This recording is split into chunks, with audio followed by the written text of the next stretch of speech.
How many discounts does USAA Auto Insurance offer? Too many to say here. Multi-vehicle discount, safe driver discount, new vehicle discount, storage discount, legacy. How many discounts will you stack up?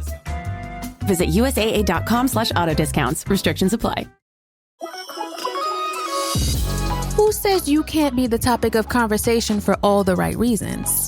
The Hyundai Tucson Hybrid pairs bold presence with advanced technology and sleek style. It's everything you didn't know you needed in an SUV and then some. Okay, Hyundai. Visit HyundaiUSA.com to learn more. Alright, what's up, guys? Welcome to another episode of the TMossBoss Show. And in today's episode, I wanted to talk on this whole situation with Roxanne and her stalker. I guess she has some stalker where I think it was like one of them, because it seems like there be like wrestlers where they get them like weird stalkers that think that they're in some sort of relationship with her, but no, this stalker I guess didn't like her and was just making these like crazy tweets about her and stuff. And that's what I'm trying to figure out is Roxanne, I mean, what, she's been in the business for probably over 5 years. Hold on for a second. Let's see how long she's been in the business. But she's been in the business since 2018. And I remember when they were talking about her being trained underneath Booker T. Like, that's when I was hearing about her and stuff.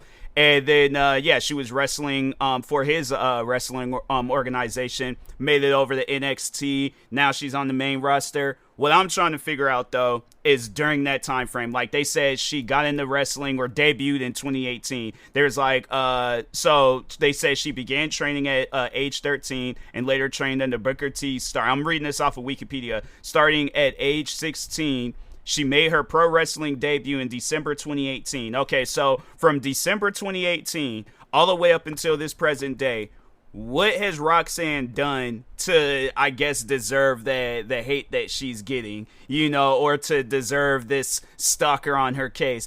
And, that's one thing about wrestling is that people be taking this stuff to the heart. Like, if a wrestler turns heel, because you didn't hear about this when she was a good person, or I guess like a good person in wrestling. You didn't hear that she was dealing with no stalkers.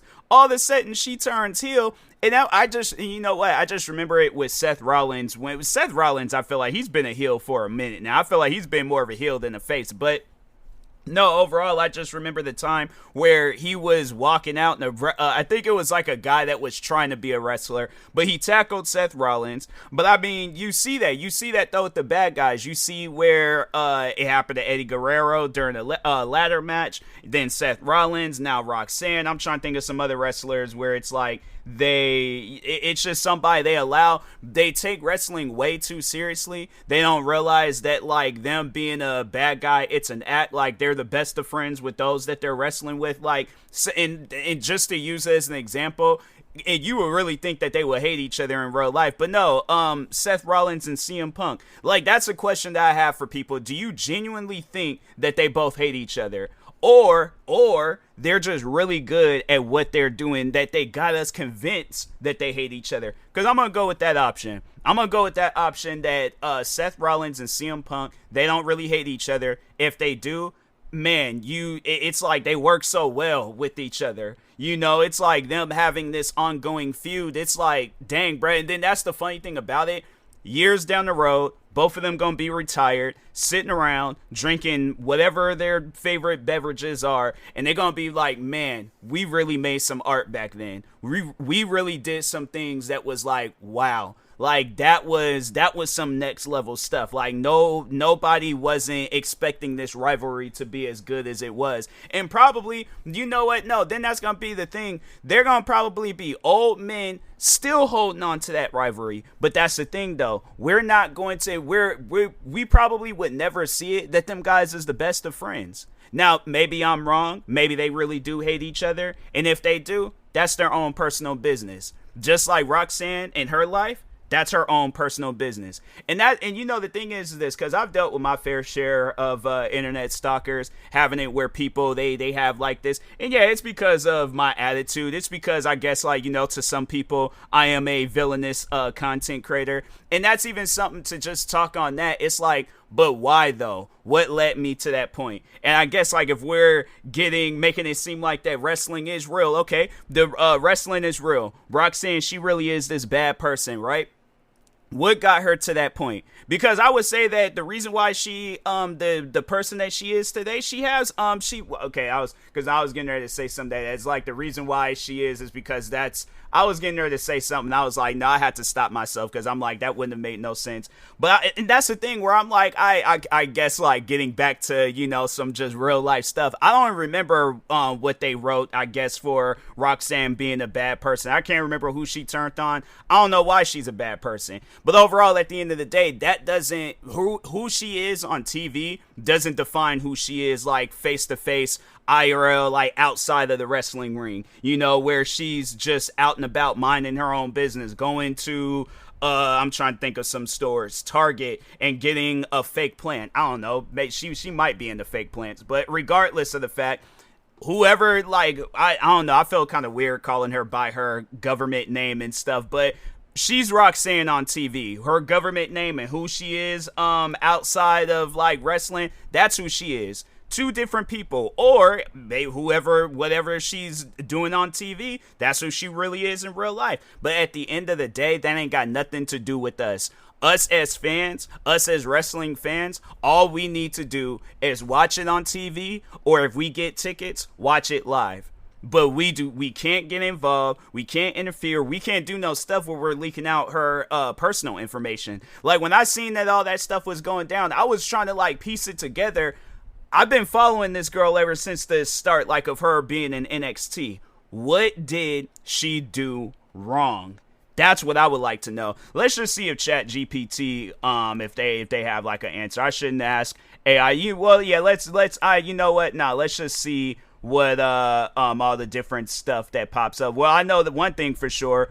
A lot of people have been jumping to her defense, and that's good because I'm like, she don't deserve the stuff that she's going through. If anything's okay, here we go. Here's an article. But I'm like, if anything, you're just making her career more established. Like this girl, you're hating on her. Meanwhile, it's like all you're doing is elevating her career. So if you thought like, oh, I'm gonna scare her off of WWE and make her like quietly leave the business because of me stalking her and stuff, that's not gonna happen. I wouldn't want that to happen. If my thing is this, if she were to come out and say that she's going to leave the wrestling business because of this stalker, I would make it a whole job to make sure of it, that doesn't happen. Whether if I gotta do motivational videos every single day, motivational podcast episodes every single day, motivational tweets, Instagram posts, TikTok videos, it does not matter. I would dedicate however much time I need to dedicate throughout the day to make sure of it that Roxanne doesn't retire. Because she doesn't deserve the crap that she's going through. Nobody doesn't deserve that. And I was saying, like, just with me dealing with the stalkers that I've dealt with throughout my career, I don't deserve that stuff. You know, and that's the thing where it's like you'll ask a stalker and they'll find every reason under the moon why that they're stalking that person. I'm like, all that stuff that you're saying don't mean nothing. Whoever her stalker is, and having an account where it was like, all right, hold on for a second. Let me go to this article and see. It was, they was like, is, Roxanne dead yet or something like that. And I'm like, fam, that, you know, it's stuff like that where it's like, if something were to happen to this girl, that's something that you gotta live with for the rest of your life. She ain't did nothing to you besides show up on TV, wrestle, leave the match. That's it. That's all that she does. How does that affect your day? You know, that's the thing where as long as I've been a wrestling fan, I've never have found a wrestler that I hate. And yeah, there are some wrestlers out there where it's like, I mean, you know, like if they're on TV, yeah, I might watch their match for a little bit. But if they bother me that much, then I'll just pull my phone out or play the game. Probably record some podcast episodes or what else? Some YouTube videos if they bothered me that much. But I'm not going to go as far as to being like, oh, I gotta go out on social media and talk crap about them. Oh, I gotta, you know, make Twitter accounts dedicated to just hating on them and stuff. And that's the thing about this stalker. That's one, and you know, it's just funny how like that works out where it's like it doesn't matter because even I've seen that with my own stalkers. they never amount to anything. Like, this is your this is the 15 minutes of fame that you're gonna get. Like, this is the pinnacle of your life. After this whole situation is done, said, and over with, what else do you got going for yourself? Besides you might have a 9 to 5, you might be in school. Yeah, it might even be a kid that's in school that's doing all this crap. And I'm like, because it seems like whoever it would be behind that account, they have the mentality of a child. Like, my thing is this: only a child will allow themselves to get that mad at a wrestler, and that's the thing, though. It makes sense. It makes sense on why you're a kid and you don't like a particular wrestler, because they are that convincing. But if you are a grown adult, and it would be crazy if they're older than Roxanne. Roxanne, that's and I was like opening up Wikipedia, seeing that she was born in 2001. I'm like, dang. I'm like, that, it ain't that much of a difference, with the age range, but dang, just seeing people born in like 2001, what was I doing? Like, I was definitely in elementary at that time, but I can't remember what I was doing in 2001. Just being a kid, thinking, well, I'm gonna ask Santa for Christmas and stuff. And I'm trying to think, even when I did get into wrestling, and yeah, there were wrestlers that was like upsetting, but then as I got older, I realized, like, man, these guys was really good at their job. Like, these guys, like, having it where there's like heels like Edge. I'm trying to think of some, I think Shawn Michaels, he went through a little spin when he was a heel. What else? Batista, he went through a little spin when he was a heel. Who else? The Miz. I would have to say he's one of those heels where it's like he's extremely good at his job. What else? But yeah, I mean, like, there are wrestlers, like, growing up where I would watch them and be like, oh man, like, I hate their guts and stuff. But then as I get older, I'm like, I could appreciate these guys. I could appreciate the childhood that they gave me. They had me convinced watching wrestling and stuff. But as I get older, I'm like, man, it's just entertainment for me, seeing these guys put on 5-star matches, even if they botch moves, even if they mess up a little bit here and there, or whatever. I don't care if they messing up the whole match. The thing is this, though, and even if we're looking at somebody like Roxanne, she's going out there, all right, and then even like behind the scenes, like working on her craft, but she's going out there doing something that whoever this stalker is doing, something that they will never do. You will never perform in front of thousands of people.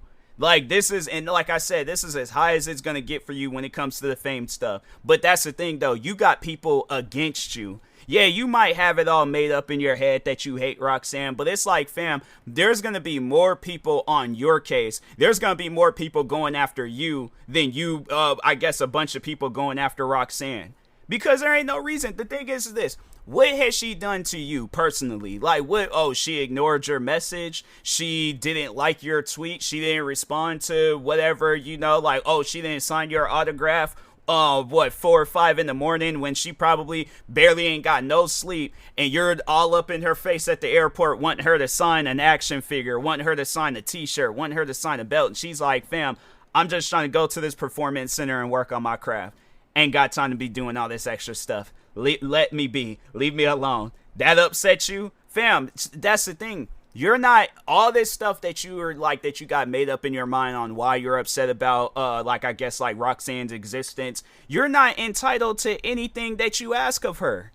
Not one single thing. There is not one single thing that you can think of where it's like, oh yes, I'm entitled because I'm a fan. Oh, I paid this money. I did all this. Like, that's one thing that people need to stop, is with that entitlement. Like, this is off topic, but I was watching this video of this YouTuber named Rami the Icon, and it is just, this particular situation just came to mind because, it's like, you really have some people out there where they come up with all these different excuses. Like, there's a couple of things I'm going to talk on. I'm going to talk on this situation with Rami the Icon. I'm going to talk on the situation at my old job, but it's just that entitlement where people, they expect you to care more about their entitlement than the job that you're doing. But so anyways, so there's this YouTuber or content creator named Rami the Icon, and he works at this reselling sneaker reselling business. Like, I was getting ready to call it a company. I mean, I guess it might as well be a company. They got like social media, multiple locations and stuff. Yeah, I classify it as a company. But anyways, he works at this sneaker reselling store, and so this guy comes in there with with the same pair of Jordans. It's these Air Jordan 12s, the Flu Game 12s. For those that need to look them up. Nice shoes. But anyways, he came in there with, I think, like, I think it was like 20 pair. Like, I think he had like 20, at least like over 15 pairs of the same shoe. And that's something that like sneaker resellers, they'll do, is they'll buy the same shoe over and over again, trying to sell it off to some company and try to make like some profit off of it and stuff. Well, so at that store, they already had like a bunch of different Flu Game 12s. So they couldn't take anymore. If they did, they was going to lowball the guy and they wasn't going to give him a whole lot of money because they were trying to get rid of the ones that they already have in their inventory, right? So anyways, makes sense, you know? So I guess like to a business owner, it would make sense. But to your average Joe, yeah, that's not going to make sense. You would have to, I think you will, yeah, overall have to own the business to understand, you know, what they were talking on and stuff. So anyways, he starts getting mad and he starts like, oh, I drove all this way. He's like, come on, like, I support the company, I support the business and all this other stuff. Like, man, can you guys just like just give me a $5 off of what you're offering and stuff, $10 off of what you're,